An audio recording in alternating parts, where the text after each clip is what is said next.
بسم الله الرحمن الرحيم. الحمد لله والصلاة والسلام على رسول الله صلى الله عليه وسلم. إن شاء الله تعالى ما تعرف waxaan ku soo bandhigaynaa barnaamijkii la magac baxay akhris iyo aragti. barnaamijkaas haddii uu alla idmo waa barnaamij wuxuu noqon doonaa taxana ah oo nagu tala galay inaan dhalinyarta Soomaaliyeed iyo dadka Soomaaliyeed gaar ahaan inta social media isticmaashay inaan ugu faa'iideyno.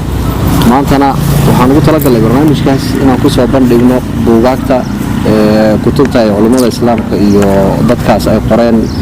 aqoonta leh haddii ay tahay dhanka diiniga iyo haddii ay tahay dhanka dunyawiga iyo haddii ay tahay wax dadka u faa'iideynaya noloshooda wax ka bedelaya. إن شاء الله تعالى ما أنت وحنا أفضل إننا صوبا نبوغا ما كتابك وقرأي دكتور راقب السرجاني دكتور كان مسارقة وحكنا هذا يا وح آخر سك إيو فائدة دي س إيو دين الإسلام كسيدة يو عرفتي سيدة ضد المسلمين تمهم كوي هاي كارهانا أنا وحنا أقول تلا قلنا نسوي قدمه بليرت الصوماليات ما دام كوكورين هاي أفعربي كوكورين هاي سوق قابن إن نسوي قدمه كدينا يو يا خريستان مقال كان أي كفائدتان كتاب كان مرة شيخ وحيابه بدل مكوجه هذلي أستاذ عبدي نجيب إياه إن شاء الله تعالى إياه أنا قاعدين سويتين دونا وحنمرك الربع سي برامج كانوا باللونه إن أستاذ كأن ويديو شيخ وحيابه بدل مكوجه هذلي لكن وحقوم مهمسن وكتاب كان مجيء عيسى هراء بمعنى بارسن مرك كتاب شيخ وحب بحيي القراءة منهج حياة بو بحيي مرك أستاذ حاول ويدين لها الشيخ محمد كوضع القراءة منهج حياة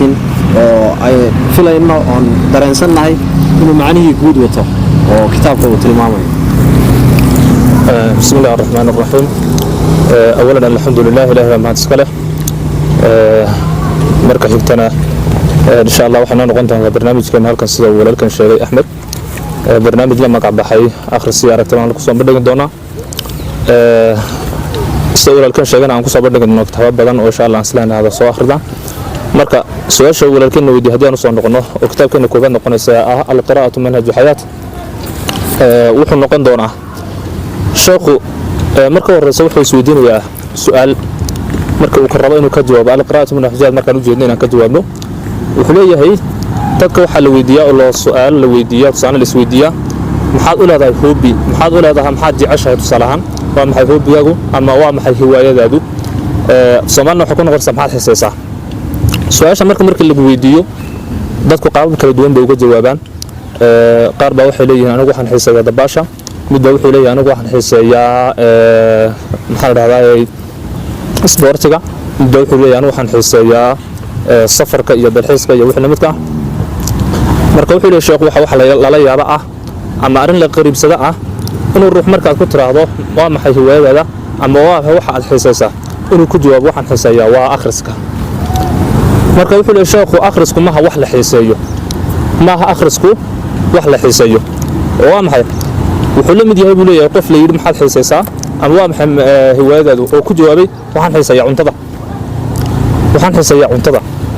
waa arinta markaad u fiirsato waa arin la deelayaabkeeda leh hadii ku leeyahay waxaan xiisayaa cuntada wax la xiiseeyo maaha waa shay daruuri ah aad u baahan tahay aadan ka maarmi karin sidaas lamada hadii lagu yiraahdo maxaad xiiseesaa deedna uu ku leeyahay waxaan xiiseeyaa biyaha iyo cabitaankana wax cabo maaha biyo wax la xiiseeyo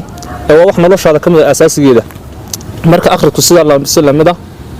al-qiraa'atu manhaj hayat marka leenahay akhrisku waa hab nololeedkaaga ayuu kamid yahay shayadaas aasiga ayuu kamid yahay ee aadan ka tagi karin sidaas ay marka sheekhu uga jawaabay su'aasha wuxuu leeyahay qiraa'o marka nidhaahno waa inaad qiraa'adu ay kamid noqoto adiga noloshaada ayna noqon waxaad xiiseyso oo ayna noqonin wax la xiiseeyo macnaha waa waxa aad u marar iska jeceshay salaam marka ay gada tiraado cuntadaasaan jecelahay cuntooyinkaad kala fadhilaysaa laakiin maaha wax la xiiseeyo cuntadu maaha cuntadu waa shay daruuri ah oo aad mar walba u baahan tahay sidaas lamada akhriskuna waa waxaad u baahan tahay marka maaha inaad akhriskaaga aad ku koobto oo tiraado akhriskaan waan xiiseeyaa buug baan akhriyo lama akhriyo bil baan wax akhriyaa waan iska deeniyaa sidaas maaha sida aad noloshaada ugu baahan tahay biyaha iyo cuntada ayaad ugu baahan tahay akhriskana marka manhaj al-qiraa'atu manhaj hayat noocaas ay ku noqonaysaa insha Allah ما شاء الله waxaan malaynaa su'aasha jawaabteedu aad dhalinyartu u xiiseyn doonaan hadii Ilaahay idmo su'aasha labaad ee kitaab ku saabsan ustaadii wuxuu leeyahay doctorku yani kitaab ku dhex sheegay qisooyin badan iyo dhacdooyin badan oo weliba islaamka bilowgoodii dhacay oo tilmaamaya wax akhriska iyo nabigu qiimaha uu siiyey ama diintu qiimaha ay siisay wax akhriska ama markay soo degtay ha noqoto ama xilligii nabiga ay socotay waqtigii badnaa ee diintu soo degaysay ama qur-aanku soo degay ha noqdo waxaa jira tusaalayaal badan oo soo qaatay marka tusaalayaasha adoo noo soo koobaya si ay dhalinyartu uga faa'iidaystaan diintan ay u arkaan qiimaha ay wax akhriska u yeeshay waa halka tafaasiil bismillah su'aasha labaad haddii aan kusoo dhawaado halka ay dhigtay diinteennu wax akhriska markaad u fiirsato ilaahi subxaanahu wa tacaala adduunka waxa uu soo dejiyey dastuurka adduunka ilaahi soo dejiyana waa qur-aankan ku horeynana iyo sirada nabiga labada waan mari doonaa insha Allah waxay ka yidhahdeen marka dastuurkii koobaad ee ilaahi adduunkan marka uu soo dejiyey shaygii koobaad ee nabiga lagu bilaabay sallallahu alayhi wasallam wax la soo dejiyey ee dastuurka ummadan lagu talagalay adduunka inta ka dhiman maadaama uu ahaa khaatimun nabuwa dastuurkii loo soo dhibay iyo mucjisadii loo soo dhibay ee lagu talagalay ilaa qiyaam saaca adduunka inay ka shaqeyso ee weliba ilaahay yidhi inaa naxnu nazzalna dikra wa inaa lahu laxaafiduun ee mar la bedeli karaynin baa ilaahay markuu soo dejinayey waxa uu ku bilaabay iqra amarkaasuu ku bilaabay kelmaddii u horreysay ee la doorto ee nebi moxamed lagu soo dejiyey sallallahu alayhi wasallam waxay ahayd kelimadda iqra marka halkaa waxaad ka garanaysaa macnaha akhri weyn iqra markii lagu dhaha akhri waa amarkaasaa lagu bilaabay jibriil calayhi salaam marka uu soo degay oo nebi moxamed ku soo degay muuna isku sharxin muuna odhan anigu waxaan ahay malag muuna ku odhan adigu waxaa tahay nebi moxamed sallallahu alayhi wasallam marka looma sheegin inuu nebi yahay oo la diray laakiin markuu u yimid isagoo isku sheegin isagoo isku sharxin isagoo u sheegin inuu nebi yahay baa wuxuu ku yidhi iqra markii hore saa ugu yimid taas wax kaaga sii daran nebigu ma aha ruux akhriya oo ummi buu ahaa isaga xaggiisa ammaan bay u tahay markii ummi la yidhahdo isagoo waxba akhrin waxna qorin oo halkaa iskaga cibaadaysta butii qaar waxaa la odhan jiray baa markuu malakul jibriil midda ku yidhi iqra nebigu wuxuu yidhi sallallahu alayhi wasallam ma ana biqaari anu waxa ma akhriyo intaa lagama kaaftoomin nebigu wuxuu isla markaa intaasaa lagaga kaaftoomi waxba lagu sheegi lagama kaaftoomina wuu qabtay malagii marka wuu camuujiyey ama wuu buquujiyey marka taqaanaba nebiga ilaa uu dhibaato ka gaarsiiyey xataa balaga aljuhd kadib baa wuxuu ku yidhi haddana iqra buu haddana ku celiyey akhri mar labaad haddana wuxuu nebigu sal slam maana biqaari waayo wax akhriyo ma garanayo haddana wuu qabtay malagii mar labaad haddana waa intii lag baa la gaarsiiyey dhibantii lag kadib haddana waxaa la yidhi waa la sii daayey iqra baa la yidhi mar saddexdaa jeer markii lagu soo celiyey uu nebigu yidhi ma ana biqaarin ku jawaabay mar walba baa waxaa lagu yidhi iqra bismi rabbika alladii khalaq ilaa shanta aayada suuratu iqra ee suuradii koobaad soo degta ahayd lagaga soo dejiyey iqradaas marka waxay noqotay laba meelood bay haddana ku soo noqday shan aayad la soo dejiyey iqra bismi rabbika alladii khalaq khalaqa al-insaana min calaq iqra wa rabbuka lakram laba jeer baa lagu soo celiyey kelmadda marka halkaa kow qur-aankeennu waxay noqonaysaa ummatul iqra inay tahay baad garanaysaa inay tahay ummaddii wax akhriska ayaad garanaysaa waxaad garanaysaa muhiimadda ay diinteennu sistay iyo dastuurkeennu kelmaddii koobaad oo u doortay in la soo dejiyo inay tahay iqra sidaa daraaddeed waxaa jira waxyaabo kale oo badan oo munaasib ah oo la dooran karayey waxaa jirta intaasoo awaamir oo ku soo aroortay qur-aanku wuxuu ka badan yahay sida uu sheekhu tilmaamayo 77,000 oo kelmadood haddana waxaa ku soo aroortay intaasoo kun oo awaamir ah oo ah aqimi salaat iti zakaat iyo wanha can almunkar wasbir calaa maa asaabak waamur bilmacruuf intaas awaamir ku soo aroortay intaasoo awaamir haddana waxaa laga doortay iqra baa laga doortay marka halka kow qur-aanka waxaan ka garanaynaa